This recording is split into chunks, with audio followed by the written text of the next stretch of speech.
King Thrushbeard.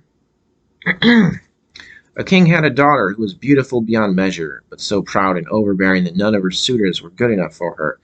She not only refused one after the other, but made a laughing-stock of them. Once the king appointed a great feast, and bade all the marriageable men to it from far and near. And they were all put in rows according to their rank and station. First came the kings, then the princes, the dukes, and the earls, the barons, and lastly the noblemen. The princess was led in front of the rows, but she had a mocking epithet for each. One was too fat. What a tub, said she. Another too tall, long and lean is ill to be seen, said she.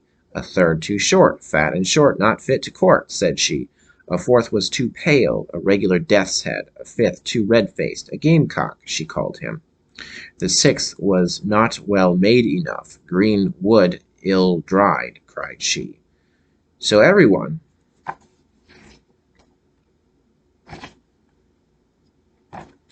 had something against him, and she made especially merry over a good king who was very tall, and whose chin had grown a little peaked.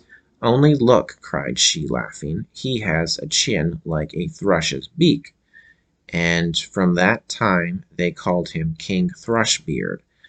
But the old king, when he saw that his daughter mocked everyone, and scorned all the assembled suitors, swore in his anger that she should give herself to the first beggar that came to the door for a husband. A few days afterwards came a traveling ballad singer and sang under the window in hopes of a small alms. When the king heard of it, he said that he must come in, and so the ballad singer entered in his dirty, tattered garments and sang before the king and his daughter. When he had done, he asked for a small reward, but the king said, Thy song has so well pleased me that I will give thee my daughter to wife. The princess was horrified, but the king said, I took an oath to give you to the first beggar that came, and so it must be done. There was no remedy. The priest was fetched, and she had to be married to the ballad singer out of hand. When all was done, the king said, Now, as you are a beggar wife, you can stay no longer in my castle, so off with you and your husband. The beggar man led her away, and she was obliged to go forth with him on foot. On the way they came to a great wood, and she asked, Oh, whose is this forest so thick and so fine? He answered, It is King Thrushbeard's, and might have been thine. And she cried, Oh, I was a silly young thing, I'm afeard. Would I had taken that good King Thrushbeard. Then they passed through a meadow, and she asked, Oh, whose is this meadow, so green and so fine? He answered, It is King Thrushbeard's, and might have been thine.